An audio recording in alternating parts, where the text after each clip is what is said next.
So, hallo und herzlich willkommen.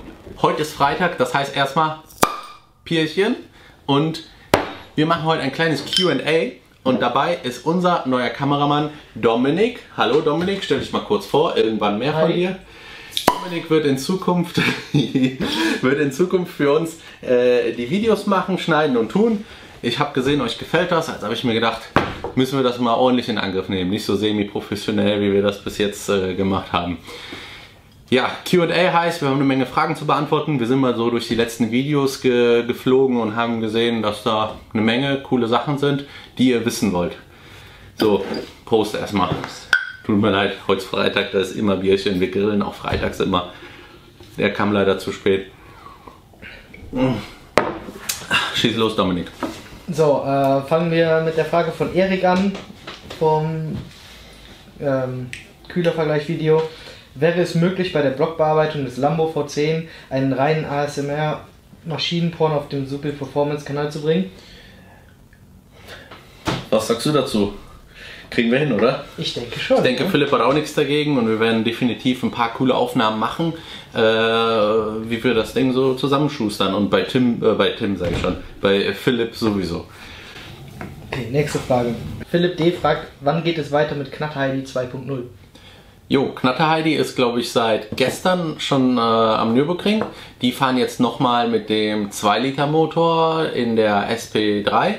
Aber ich denke, dass das 6-Zylinder-Projekt, was haben wir jetzt, spätestens in 2 Monaten durch ist. Da gab es ein bisschen Komplikationen, ist alles nicht so leicht. An dem Ding ist echt alles custom, es gab nichts dafür. Wir haben uns da mit Hilfe von Tim und so definitiv dick den Arsch aufgerissen. Also wer Knatter Heidi nicht kennt, das ist von Tim Schrick der BAZ-Rennwagen. Und der kriegt jetzt der geht jetzt von 2 Liter 4-Zylinder auf 6 Liter, ja, auf 3 Liter Sauger 6-Zylinder. Okay, jawohl. Nächste Frage. Blackcross fragt, stimmt das eigentlich auch, dass man bei Michimoto lebenslang Garantie hat? Ja, die haben definitiv lebenslang Garantie und ich habe auch noch nicht einen Garantiefall von Michimoto gehabt, wo die sagen, nee, machen wir nicht. Ne? Also ich hatte ein paar Mal undichte Kühler, haben die direkt tadellos, einmal haben die mir einen neuen Karton geschickt, aber da war ein gebrochener Kühler drin. Ich glaube, die haben da irgendwas vertan in der Lagerlogistik und haben, ja, auf jeden Fall, ja, hat lebenslang Garantie. Okay.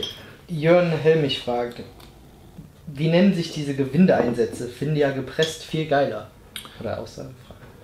Ah, er meint okay, das sind Wirt Timesert. Ich finde die auch aus dem Grund deutlich besser, da es eben Einsätze sind, die sogar gasdicht werden und super Ding. Funktioniert besser wie diese einschraubbaren Helicoil-Dinger und ist richtig fix. Okay, Anton M. Fragt, es hört sich aber nicht so an, als ob du nur Werkzeugmechaniker etc. gelernt hast. Ist das ein Ingenieursstudium, Grundlage gewesen? Nee, bei weitem nicht. Also das ist glaube ich auch oft das Problem, sich Leute stellen, dass sie sich Sachen nicht zutrauen, weil die sagen, sie haben es nicht gelernt und ich glaube oft tun sich Leute deswegen irgendwelche Hindernisse in den Weg stellen, obwohl sie gar nicht da sind. Ich habe Hauptschule gemacht, glaube ich. Ich habe Hauptschule gemacht, 10. Klasse fertig, war auch ganz gut. Also ich will mal sagen, dass die Lehrerin mich in der Grundschule wirklich nicht korrekt eingegliedert hat oder so. Weil Hauptschule war wirklich immer so, nie lernen und eigentlich immer die besten Noten. Aber nach der Hauptschule eine Ausbildung zum Kfz-Mechatroniker, die bin ich eigentlich auch so nur durchgeflogen. Da kamen vielleicht so Probleme hinzu, dass man vielleicht auf einmal Kopf für andere Sachen hatte. Nach der Ausbildung direkt auf die Meisterschule, durch die Meisterschule geflogen und dann habe ich angefangen zu arbeiten in verschiedenen Firmen als Werkstattmeister und auch Werkstattleiter. Ja, und dann hat sich diese Sache Subi Performance entwickelt bei mir im Kinderzimmer. Yes. Okay, gut. 19Sebi88 fragt, ab wie viel Grad Öltemperatur wird es denn gefährlich für den Motor?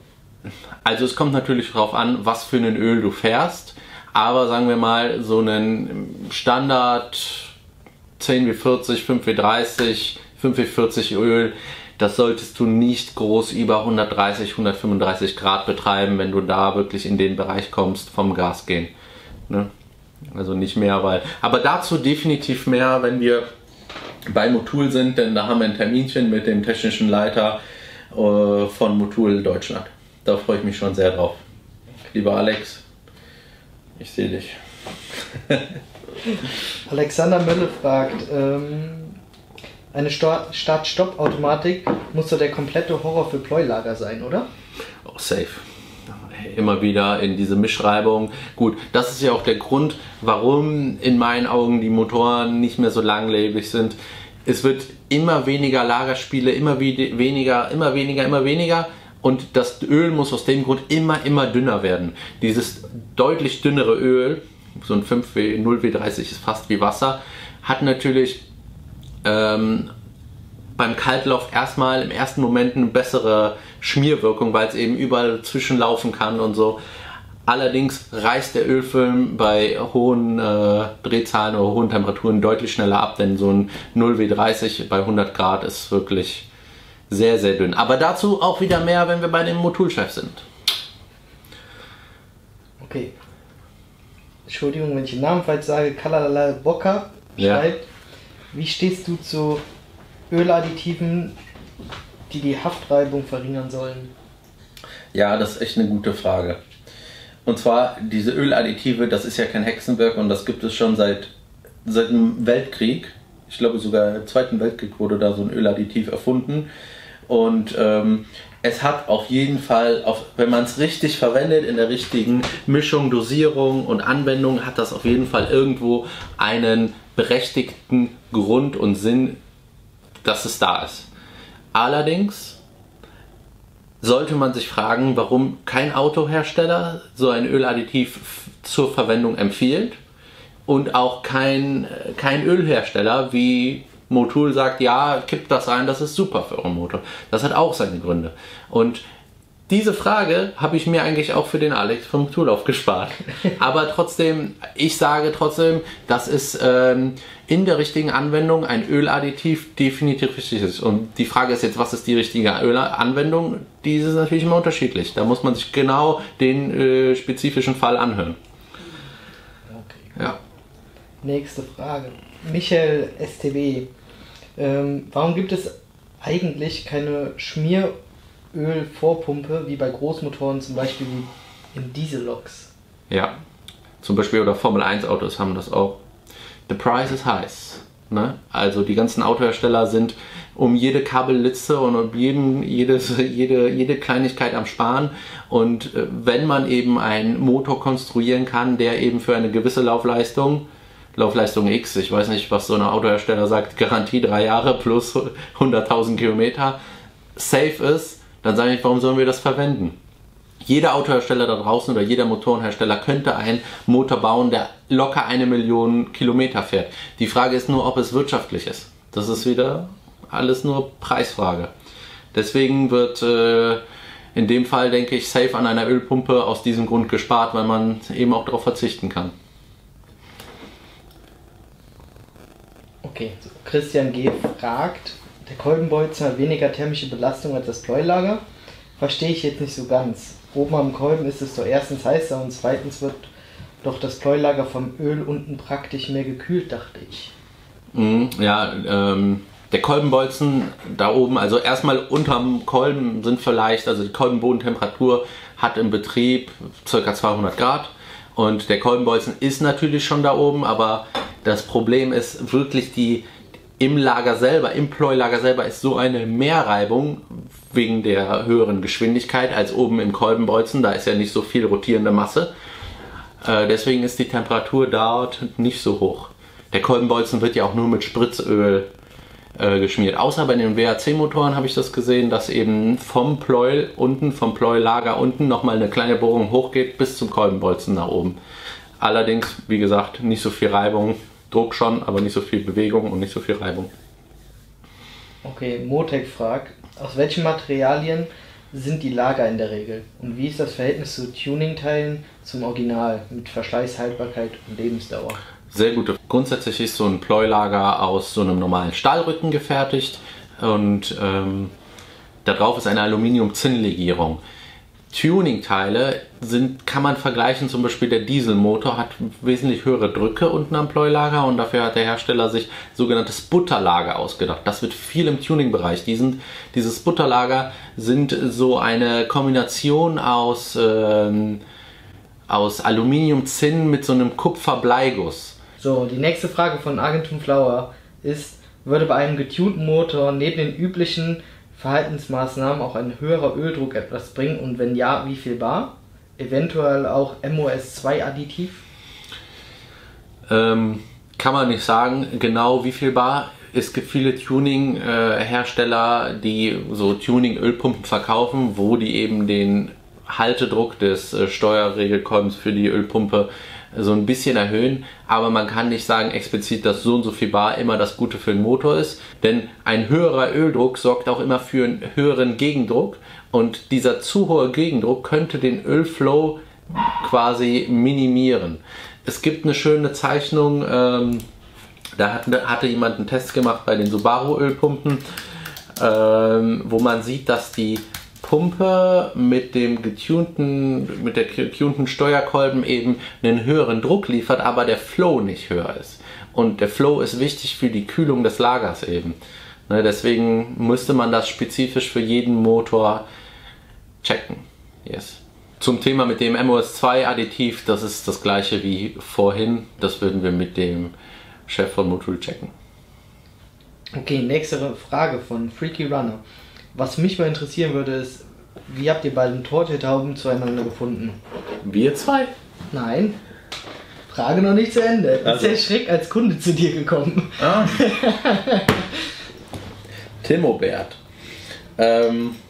Ja, es war ein Abend, ich komme von der Arbeit, ich habe noch fest als Kfz-Meister in einer random Werkstatt gearbeitet und dann klingelte, und ich hatte Subi Performance schon meine Website online, ich habe das so nebenbei betrieben, so ein bisschen Motörchen gebaut und tatsächlich in meinem Kinderzimmer zu Hause.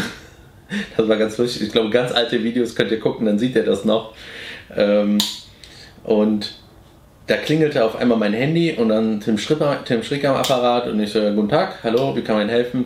Ja, wir haben ein Problem, dass das Auto immer heiß wird. Es ging schon um den Rennwagen. Und ich sag, welches Auto? Ja, ich kannte dieses Projekt und ich wusste auch, was so ein bisschen da ist, aber ich habe das nur so ein bisschen auf Facebook verfolgt und habe ihm immer gedisst, dass er da zu viel Dichtmasse überall hin macht. Und er hat dann sogar das gesehen, aber hat nicht drauf geantwortet, weil er dachte, sich wieder irgendein Klugscheißer, der irgendeine Scheiße schreibt. So, und dann ging das Telefon und hat gesagt, das Ding wird heiß, wir haben ein Problem mit der Kopfdichtung. Und dann hat er mir gesagt, dass er eben einen EJ25 hat, da sind irgendwie ganz feine Buchsen eingepresst worden, weil eben die Hubraumreduzierung von EJ25 wieder auf 2 Liter, da wurde ein bisschen was gemacht und getan, will ich jetzt nicht genauso ins Detail gehen. Ja, und dann habe ich ihm geholfen, wirklich kurzerhand diesen Motor safe zu kriegen, dass er eben keine Kopfdichtungsproblematik mehr bekommt.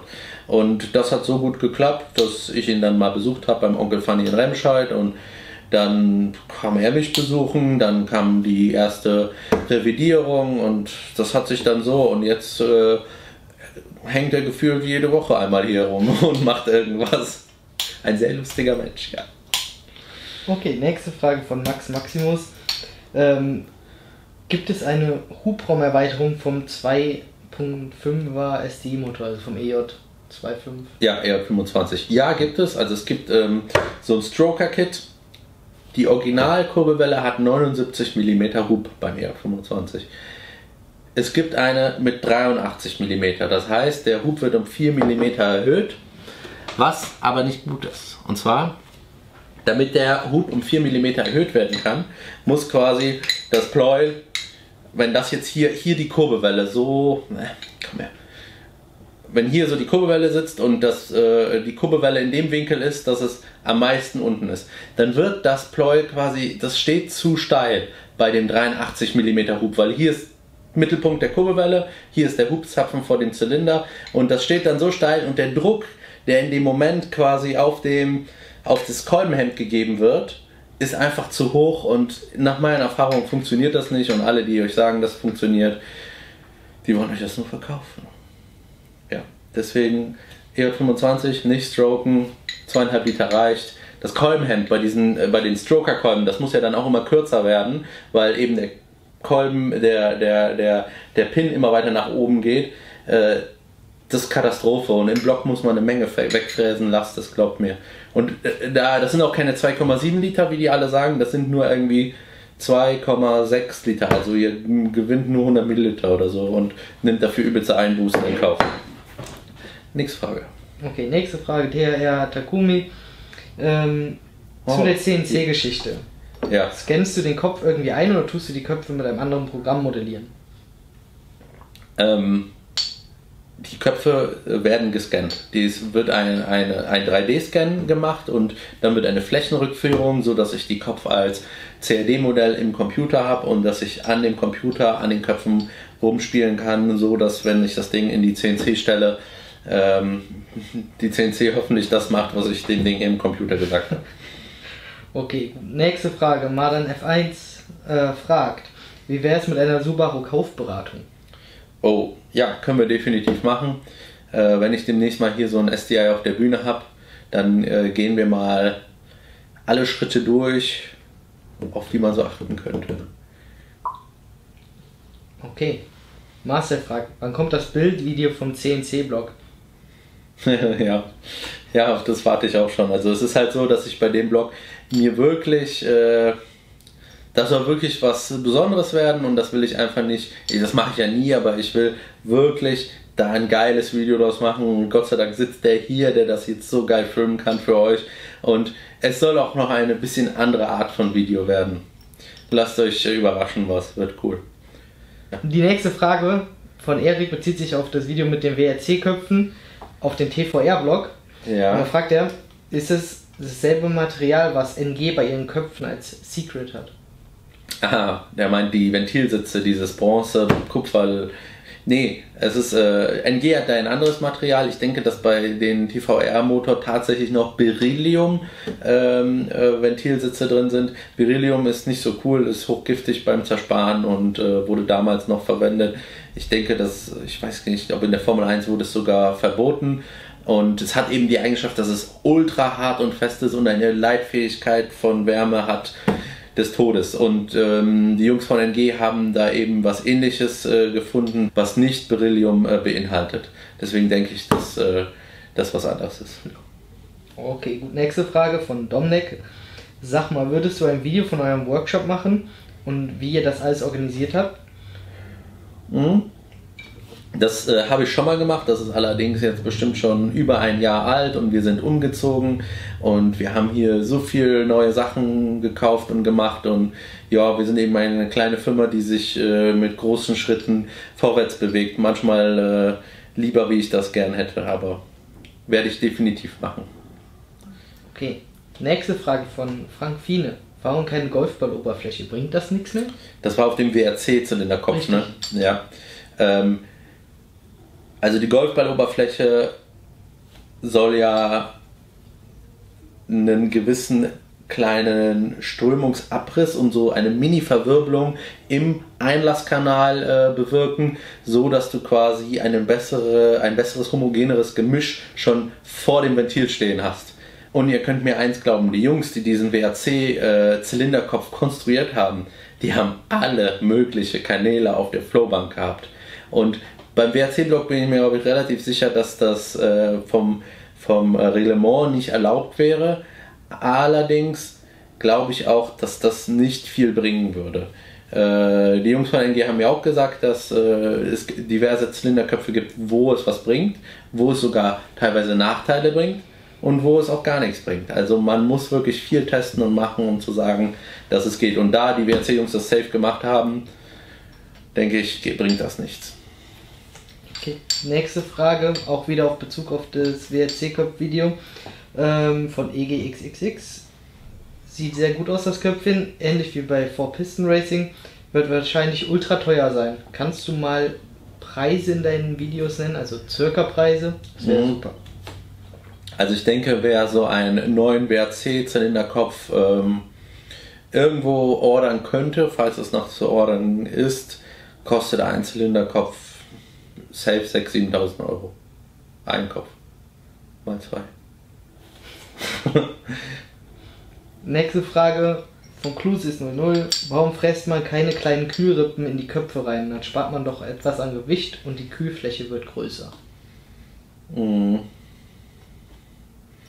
Gute Idee. Ich glaube, dass es sinnvoller ist, das Material an der Fläche komplett dünner zu machen und leichter zu machen als die Kühlwirkung von so einer Mini-Rippe. Das heißt, lieber Material komplett wegmachen, Wandstärke reduzieren, sodass eben die Hitze besser abgebaut werden kann, als da noch Kühlrippen, weil da ist eh kein großer Luftdurchgang, weißt du, so am Kopf da oben. Ja. Die nächste Frage von Dietenfahrer. Messing hat eine viel schlechtere Wärmeleitfähigkeit als Aluminium. Könnte es andere Gründe für die Wahl von Messing für die Ventilschäfte geben? Ja klar, also das Ventil läuft viel schöner in so einer Messingführung wie in so einer Aluminiumführung. In der Aluminiumführung würde es sofort nach kurzer Zeit fressen und kaputt gehen. Also die Gleitfähigkeit von dem Ventil zu einer Messing ist tausendmal besser. Tom J. fragt, baut ihr nur Motoren oder kann man bei euch auch Subarus inspizieren lassen? Ja, das ist eine gute Frage, weil die wird oft hier angerufen und gefragt, wann sie ihr Auto zur Inspektion bringen können. Also nochmal vielleicht Leute, die das noch nicht verstanden haben, wir haben hier ein Subaru Autohaus, wo meine kleine Werkstatt drin ist. Das war ehemalig ein Verkaufsraum. Da habe ich gesagt, Papa, tu da mal eine Wand rein, wir müssen hier mal ein paar CNC-Maschinen reinstellen und ein paar coole Motoren bauen. Das heißt, der normale Service, den es hier eben in einem Subaru Autohaus gibt, den gibt es noch. Allerdings hat das nicht viel mit Subi-Performance zu tun. Wir sind hier nur in unserer Werkbank am Sitzen und in den Maschinen am Stehen und irgendwelche speziellen Arbeiten am Machen. Das heißt, ihr könnt gerne hier hinkommen und euren Service bekommen für das Auto. Allerdings habe ich damit nicht viel zu tun. Ich weiß überhaupt nicht, was die da drüben machen. Die kommen nur manchmal zu mir und sagen, Andi, kannst du mir hier da ein Gewinde reparieren oder eine Buchse einpressen oder irgendwas Spezielles fräsen? Ja. Also Subi Performance hat nicht wirklich einen Service und wir vermeiden auch zu 90% den kompletten Umbauservice, so dass du Auto bringst, sondern wir machen eigentlich überwiegend für alle Fremdfabrikate die Bearbeitung der Motoren. Wir bauen aber keinen groß zusammen. Jetzt diesen TVR, das fand ich interessant, den bauen wir mal blockmäßig zusammen. Aber ihr könnt jetzt nicht mit eurem 1.8er T Audi kommen und wir reparieren das alles und bauen das zusammen, sondern allerhöchstens die Motorenbearbeitung machen. Sprich hohen Plan, Büchsen, Führung, weiß der Geier. Okay, gut, letzte Frage für heute von Mirko K. Kannst du mal bitte ein Video über Motoröle machen? Worin liegt deiner Meinung nach der Unterschied zwischen den bekannten, überteuerten Premiumherstellern und gibt es besondere Öle, welche du gerne... Hör mal auf mit deinem Scheißöl. Machen wir alles bei den Dingen. So, Freitag, Feierabend. Morgen muss ich Gott sei Dank nicht hier hin. Ich wünsche euch trotzdem ein schönes Wochenende und seid gespannt auf die super coolen Videos, die euch dieser kleine Mensch in Zukunft ermöglichen wird. So, haut rein, ciao.